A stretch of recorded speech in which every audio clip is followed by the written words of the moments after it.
दोस्तों, इसी प्रकार की मोटिवेशनल कहानियां सुनने के लिए हमारे YouTube चैनल को सब्सक्राइब करें और आज की ये कहानी कैसी लगी हमें कमेंट करके जरूर बताएं।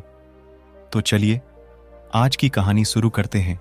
एक बार एक बहुत ही दुखी व्यक्ति एक महात्मा के पास आकर कहता है, मैं अपने जीवन से बहुत दुखी हूं। मैं अपनी बीवी, बच्चों और अपने परिवार को भी खुश नहीं रख सकता। मैं अपने लिए भी कुछ नहीं कर पा रहा। कभी कभी तो मुझे अपनी जिंदगी को खत्म कर देने के भी ख्याल आते हैं। आप इतनी साधनाएं करते हैं, इतनी तपस्या करते हैं। क्या आप मुझे कोई ऐसा मार्ग बता सकते हैं जिससे मैं अपने बुरे वक्त से बाहर आ सकूं? मेरा बहुत बुरा समय चल रहा है। 2 वक्त की रोटी का इंतजाम करना भी मेरे लिए बहुत मुश्किल हो नौ गया है। अब आप ही बताइए कि ऐसे वक्त में मैं जिंदा रहूं तो कैसे रहूं? कैसे अपने परिवार को खुश रहूं? कृपया करके कोई साधारण सा तरीका बताने की अनुकंपा करें ताकि मैं आसानी से समझ सकूं, क्योंकि मैं बहुत पढ़ा लिखा नहीं हूं। अगर आप बड़ी बड़ी ज्ञान की बातें करेंगे तो शायद मैं कभी समझ भी नहीं पाऊंगा। ये सुनकर महात्मा ने मुस्कुराते हुए कहा कि तुम एक काम कर सकते हो। मेरा उसने सामने की तरफ इशारा करते हुए कहा कि उस ऊंची पहाड़ी पर एक मंदिर है और उस मंदिर के पास चींटियां का एक घर है जहां पर हजारों चींटियां रहती हैं। तुम्हें सुनने में बड़ा अजीब लगेगा, लेकिन वो चींटियां उस मंदिर की जमीन को खराब कर देती हैं।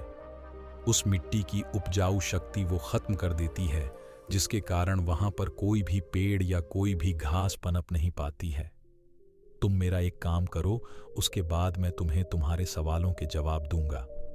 तुम 7 दिन तक रोज उस पहाड़ी पर जाओ और उस चींटियां के घर को तहस नहस कर दो, उसको तोड़ दो। जब भी तुम्हें कोई चींटियों का घर दिखे मंदिर के आसपास तो उसे वहीं पे तहस नहस कर देना। लेकिन याद रहे, घर को तोड़ने में कोई भी चींटी मरने नहीं चाहिए। इस बात को समझने का प्रयास करते हुए वो युवक वहां से चला गया। शायद उसको कुछ समझ में नहीं आया था कि महात्मा जी ऐसा क्यों करवा रहे हैं। वो तो उन चिड़ियों पर अन्याय कर रहे हैं, उनका घर तुड़वा रहे हैं, उन्हें नुकसान पहुंचा रहे हैं। आखिर कौन महात्मा ऐसा करेगा? लेकिन फिर भी उस महात्मा की बात मानते हुए वो अगले दिन से ही पहाड़ी पर जाना शुरू कर देता है। जब वो पहले दिन पहाड़ी पर पहुंचता है तो देखता है कि बहुत सारी चींटियां अपना खाना जुटाने में लगी हुई हैं। सारी चींटियां कतार से चल रही थीं और अनाज के छोटे छोटे कण उठाकर अपने घर में जमा करती जा रही थीं। ये देखकर पहले तो उस युवक का मन कमजोर पड़ गया। उसने सोचा कि ये इतनी मेहनत करके अपना घर भर रही है और मैं इनके घर को तबाह कर दूंगा तो इनको कितना बुरा लगेगा। लेकिन फिर उसने उस महात्मा की बात याद करते हुए उस घर को तोड़ना शुरू कर दिया। जल्द ही चींटियों में हाहाकार मच गया। वो इधर उधर दौड़ने लगी। अभी तक जो कतार में चल रही थी अब वो बिखर गई और इधर उधर अपनी जान बचाने के लिए भागने लगी। थोड़ी देर में घर टूट गया और सारी चींटियां इधर उधर छुपने के लिए भाग चुकी थीं। ये करने के बाद वो युवक दुखी मन से वापस अपने घर पर लौट आया। उसका मन परेशान था, दुखी था, पश्चाताप से भरा हुआ था। फिर उसने अपने बिस्तर में रात में लेटे लेटे ही सोचा कि अब तो उन चींटियों का घर तबाह हो चुका है। अब वह वापस जाने से क्या प्रयोजन है? अब क्या फायदा होगा? क्योंकि चींटियों का घर तहस नहस करने के लिए महात्मा जी ने कहा था, जो मैं कर चुका हूँ। लेकिन फिर कुछ सोचकर अगले दिन उसने फिर से जाने का निश्चय किया और अगले दिन सुबह सुबह उठकर वो वापस उसी पहाड़ी पर पहुंच जाता है। पहाड़ी पर पहुंचकर वो उसी जगह पर पहुंचता है जहां पिछले सुबह उसने उस घर को तहस नहस कर दिया था। लेकिन वो ये देखकर चौंक जाता है कि उन चींटियों ने फिर से अपना घर उसी जगह पर बना लिया था और अब वो फिर से अपने घर के लिए सामान इकट्ठा करने में जुटी हुई थी। उस आदमी को देखकर लगा कि ये चींटियां कितनी मूर्ख हैं। इनको पता है कि कल ही इनका घर इसी जगह पर तबाह किया नौ गया है और उसी जगह पर उन्होंने अपना नया घर भी बना लिया। और ये सोचकर वो आदमी हंसने को हुआ, लेकिन फिर से महात्मा की बात याद करते हुए उसने उन चींटियों का घर फिर से तबाह करना शुरू कर दिया। फिर से उन चींटियों में हलचल मच गई और थोड़ी देर में वो चींटियां इधर उधर अपनी जान बचाने के लिए भागने लगी। कुछ ही देर में उनका घर फिर से नष्ट हो गया और वो युवक थोड़ा संतोष के भाव से कि इस बार तो मैंने अच्छी तरह से उस घर को तबाह कर दिया है। अब तो इसीलिए जाने से पहले उसने उस घर पर ठंडा पानी भी डाल दिया ताकि चींटियां वहां पर अपना घर न बना सके। और इस तरह अपना कर्म पूरा करके वो युवक फिर से अपने घर लौट आया। आज रात में सोते वक्त फिर से वो इंसान यही सोच रहा था कि क्या महात्मा ये सही काम करवा रहे हैं? क्या किसी का घर तबाह करना किसी सिद्ध पुरुष को शोभा देता है? क्या हो अगर वो महात्मा सिद्ध पुरुष हो ही ना? क्या होगा अगर वो मुझे बेवकूफ बना रहे हों? लेकिन फिर उसने निश्चय किया कि मैं अपने काम को पहले पूरा कर लेता हूं, उसके बाद ही पता चलेगा कि महात्मा मुझसे ऐसा क्यों करवा रहे थे। और यही सोचकर वो रात में सो जाता है। अगले दिन सुबह उठकर वो फिर से उसी पहाड़ी की ओर निकल जाता है। पहाड़ी पर पहुंचकर वो उसी जगह पर पहुंचता है जहां पर उसने उनके घर को तबाह कर दिया था। और वो ये देखकर खुश हो जाता है कि वहां पर कोई भी घर नहीं था। सारी चींटियां वहां से भाग चुकी थीं। अब उसने सोचा कि अब मेरा रोज रोज आने का क्या प्रयोजन, क्योंकि चींटियां तो अपना घर बदल चुकी हैं और महात्मा जी ने मुझे 7वें दिन आने के लिए कहा था। लेकिन आज तो तीसरा ही दिन है, अब बाकी 4 दिन वापस आने का क्या प्रयोजन। और यही सोचकर उसने निश्चय किया कि यहां से वो सीधा उसी महात्मा के पास जाएगा और उनको ये सारी खबर बता देगा। जब वो वापस मुड़कर उस पहाड़ी से उस महात्मा की कुटिया की तरफ जाने लगा तो उसने देखा तो अचानक उसकी नजर एक और घरौंदे पर पड़ी जो कि चींटियों का ही बनाया हुआ था। मतलब कि वो घरौंदा चींटियों ने ही बनाया था और अब वो चींटियां नए घर में वास कर चुकी थीं। ये नया घर उनके पुराने घर से थोड़ी ही दूरी पर था और जब उसी युवक की नजर उस घरौंदे पर पड़ी तो उसने सोचा कि शायद महात्मा को पता था कि ये चींटियां अपना घर यहां से बदलकर किसी दूसरी जगह पर बना लेगी, इसीलिए उन्होंने मुझे 7वें दिन आने के लिए कहा था। और ये विचार करके वो उसका नया घर भी तोड़ने के लिए पहुंच जाता है। जब वो वहां पहुंचा तो चींटियां उसी तरह अपने कार्य में लगी हुई थीं। वो अपने लिए खाना इकट्ठा कर रही थीं और अपने घर में जमा करती जा रही थी जो पुराना घर टूटा था। वहां भी अनाज के कारण बचे हुए थे और चींटियां वहां से भी अनाज इकट्ठा कर करके वापस अपने नए घर में ला रही थीं। अब यहाँ पर फिर से युवक का मन थोड़ा कमजोर पड़ नौ गया, क्योंकि वो खुद भी कमजोर था, खुद भी वक्त का मारा हुआ था। इसीलिए उसके मन में उन चींटियों के प्रति दया का भाव उमड़ रहा था। उनके ऊपर उसे दया आ रही थी। वो चाहता था कि उनकी मदद करे, लेकिन वो उल्टा उनको नुकसान पहुंचा रहा था। लेकिन उस महात्मा की बात को याद करते हुए उसने फिर से उस घर को तोड़ने का निश्चय किया और उसने इस बार बड़ी ही सावधानी के साथ बिना किसी चींटी को कोई नुकसान पहुंचाए वो घर तबाह करना शुरू कर दिया। वक्त थोड़ा ज्यादा लगा, क्योंकि किसी भी चींटी को नुकसान न पहुंचाने की शर्त महात्मा ने पहले ही रखी थी। इसीलिए उसको बड़ी सावधानी के साथ उन घरों को तबाह करना था। लेकिन आखिरकार उसने उस घर को भी तबाह कर दिया और उस घर को तबाह करने के बाद वो बड़े ही दुखी मन से, इस बार वो पहले से भी ज्यादा दुखी था, क्योंकि उसने उनका नया घर भी तोड़ दिया था। वो उन चींटियों को बसने ही नहीं दे रहा था और वो अब अपने आप को शैतान या दानव समझने लगा था। लेकिन फिर भी उस महात्मा की बात को मानते हुए वो अपने घर पर दुखी मन से वापस आ गया। रात में सोने से पहले एक बार उसने फिर से सोचा कि मैं कितना बड़ा शैतान हूँ, कितना बड़ा दानव हूँ। पुराना घर तो छोड़ो, मैं उन चींटियों को कहीं भी बसने के लिए कोई जगह ही नहीं दे रहा हूँ। वो चींटियां मेरे बारे में क्या सोचती होंगी, वो कितना दुत्कारती होंगी उस परमात्मा को जो मेरे द्वारा ये काम करवा रहा है। लेकिन फिर भी उसने अगले दिन जाने का निश्चय किया और अगले दिन सुबह सुबह वो फिर से वहां पर पहुंच गया। वो ये देखकर फिर से आश्चर्यचकित रह जाता है कि इस बार चींटियों ने एक और नई जगह पर अपना घर बना लिया था।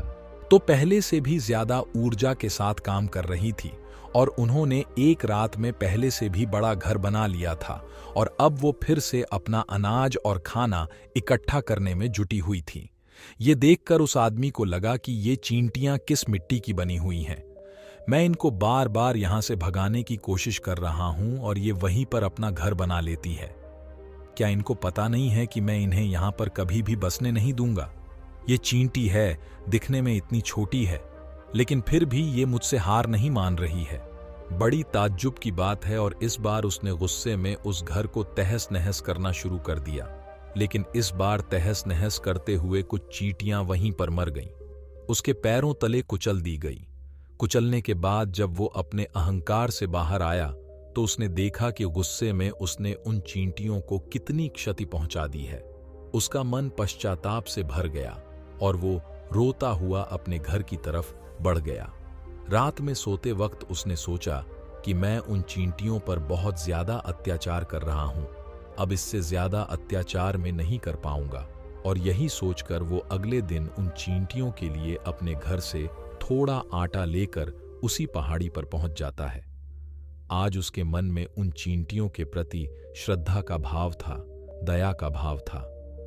आज वो उनकी मदद करना चाहता था और जब वो वहां पर पहुंचा तो चींटियां फिर से अपने नए घर को बनाने में जुटी हुई थीं। उसने बड़ी ही करुणा के साथ उन चींटियों को अपना लाया हुआ आटा खिलाया और अगले 3 दिनों तक वो ऐसा ही करता रहा। वो रोज सुबह जाता और उन चींटियों को अपने हाथों से आटा खिलाता। 7 दिन के बाद वो युवक उस महात्मा के पास पहुंचकर हाथ जोड़कर बोलता है कि हे महात्मा जी, मुझे माफ कर देना। मैंने उन चींटियों का घर तबाह करने के लिए बहुत कोशिश की। मैंने उनका घर तबाह किया भी 1 बार नहीं, 4 बार। मैंने उनका घर तोड़ा। उसके बाद मैं हिम्मत नहीं कर पाया, उनके घर को नहीं तोड़ पाया।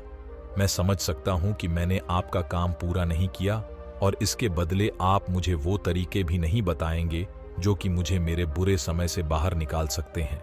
लेकिन मुझे इसका कोई खेद नहीं है। मुझे लगता है कि मैंने जो किया वो सही किया, इसीलिए मैं आपसे आज्ञा लेकर वापस जा रहा हूं। कृपया मुझे वापस अपने घर जाने की आज्ञा दीजिए।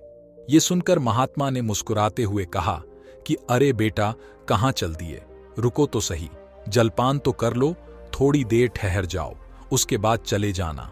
और ये कहकर वो महात्मा उस युवक के लिए पानी लेकर आते हैं। पानी पिलाने के बाद महात्मा उस युवक से पूछते हैं कि तुम मुझे ये बताओ कि आखिर तुम उन चींटियों का घर तबाह क्यों नहीं कर सके? वो चींटियां तो छोटी छोटी हैं और तुम इतने विशालकाय हो, फिर भी तुम उन छोटी छोटी चींटियों का घर तबाह नहीं कर पाए। कहाँ है तुम्हारी शक्ति, तुम्हारा बाहुबल?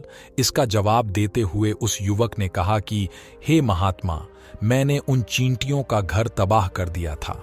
बार बार किया था। एक बार तो अपने गुस्से में उन चींटियों को भी मैंने हानि पहुंचा दी थी, लेकिन जिस दिन मैंने उनको हानि पहुंचाई उसी दिन मेरे को लगा कि मैं इनको क्यों हानि पहुंचा रहा हूं, क्यों इनको इतनी तकलीफ दे रहा हूं, और उसी दिन से मैंने उनको क्षति पहुंचाने की बजाय, नुकसान पहुंचाने की बजाय उनकी सहायता करनी शुरू कर दी। ये सुनकर उस महात्मा ने कहा कि ये ही तो सीखने की बात है। एक छोटी सी चींटी हमें जीवन का संदेश दे जाती है। मैंने तुम्हें उन चींटियों का घर तबाह करने के लिए नहीं भेजा था, मैंने तुम्हें भेजा था ताकि तुम उन चींटियों से कुछ सीख ले सको। तुम्हें क्या सीख मिली उन चींटियों से, क्या मुझे बता सकते हो? ये सुनकर उस युवक ने पूरी कहानी बयां कर दी। पूरी कहानी सुनने के बाद महात्मा ने मुस्कुराते हुए कहा कि बेटा, पहली सीख जो इन चींटियों से लेने की थी वो ये थी कि तुमने कितनी ही बार उनके घर को तोड़ने की कोशिश की, कितनी ही बार प्रयास किया कि उनका घर तबाह हो जाए, लेकिन वो हर बार अपना नया घर बना लेती थी। उन्होंने कभी भी हार नहीं मानी। अगर वो हार मान लेती तो वो चींटियां तुम्हें वहाँ पर नहीं मिलती। जीवन कार्यशीलता का नाम है, कर्मशीलता का नाम है, लेकिन हम मनुष्य 1-2 बार हार मिलने पर ही टूट जाते हैं, हताश हो जाते हैं और फिर जीवन में प्रयास ही नहीं करते। और कुछ लोग तो अपनी जिंदगी को खत्म करने पर उतारू हो जाते हैं। लेकिन जानवरों में तुमने एक बात देखी होगी कि वो अपना जीवन खुद से, स्वयं से कभी खत्म कर ही नहीं सकते हैं। तुमने कभी नहीं सुना होगा कि किसी जानवर ने आत्महत्या कर ली, चाहे वो जानवर कितना ही भूखा क्यों ना हो, कितना ही दुखी क्यों ना हो, लेकिन वह अपने जीवन के लिए हमेशा संघर्ष करता रहता है। लेकिन वहीं पर दूसरी तरफ हम मनुष्य 1-2 बार हताश होने पर ही अपना जीवन खत्म कर लेते हैं। जीवन तो कर्मशीलता है, कर्म करने का नाम है जीवन, और मृत्यु आखिरी विश्राम है, परम विश्राम है। इसीलिए मृत्यु से पहले कर्म करना कभी मत छोड़ना। क्योंकि मृत्यु के बाद तो तुम परम विश्राम में चले ही जाओगे, तो उससे पहले कर्म करना क्यों छोड़ रहे हो? क्यों हताश हो रहे हो? अगर तुम्हारा एक घर टूट गया है तो दूसरा घर बनाने का प्रयास करो, कोशिश करो, और कोशिश करने वालों की कभी हार नहीं होती। ये तुम उन चींटियों से देख चुके हो। देखने में तुमसे कितनी छोटी है वो चींटियां, और तुम इतने बड़े हो, लेकिन उनका मन तुम्हा प्लस रे मन से इतना बड़ा है, इतना विशाल है, इतना दृढ़ संकल्प ही है कि इतनी बार घर टूटने पर भी उन चींटियों ने कभी हार नहीं मानी। दूसरी सीखी यहाँ से लेने की थी, वो ये थी कि जब भी हमारे ऊपर बुरा समय आता है, हमें लगता है कि ये समय कभी नहीं जाएगा, ये समय मेरे जीवन को बर्बाद कर देगा, मुझे कभी नहीं जीने देगा, और अपने इन्हीं ख्यालों से, अपने इन्हीं विचारों से, जिनका असलियत में कोई भी अस्तित्व नहीं है, वो सिर्फ विचार है, और वही विचार हमारे मन को दुखी कर देते हैं, और इसीलिए हम प्रयास करना भी छोड़ देते हैं। लेकिन तुम खुद सोचो कि बार बार प्रकृति हमें क्षति पहुंचाएगी, नुकसान पहुंचाएगी, लेकिन कब तक पहुंचाएगी? अगर हम बार बार फिर से उठ के फिर से नया प्रयास करते रहेंगे, तो प्रकृति भी हमारे सामने घुटने टेक देगी, और वो भी एक दिन हमारे ऊपर दयावान हो जाएगी, कृपालु हो जाएगी, और वो हमें सब कुछ देने लगेगी जिसकी हमने कभी कामना की थी। तुमने खुद देखा कि तुम उन चींटियों को तबाह करने के लिए पहुंचे थे, लेकिन बाद में तुम ही उन चिड़ियों को अनाज और आटा देने लगे। तुम ही उन पर कृपालु हो गए। क्यों हुए? क्योंकि तुमने देखा कि वो चींटियां हार ही नहीं मान रही है। इसी तरह अगर तुम भी अपने जीवन में कभी हार नहीं मानोगे, तो एक ना एक दिन ये प्रकृति तुम्हें वो सब कुछ देगी जो तुम अपने जीवन में पाना चाहते थे। इसीलिए दो सीख याद रखना, कर्मशीलता कार्य करते जाना, और दूसरा कि एक ना एक दिन प्रकृति तुम्हारी उस कर्म का परिणाम तुम्हें जरूर देगी।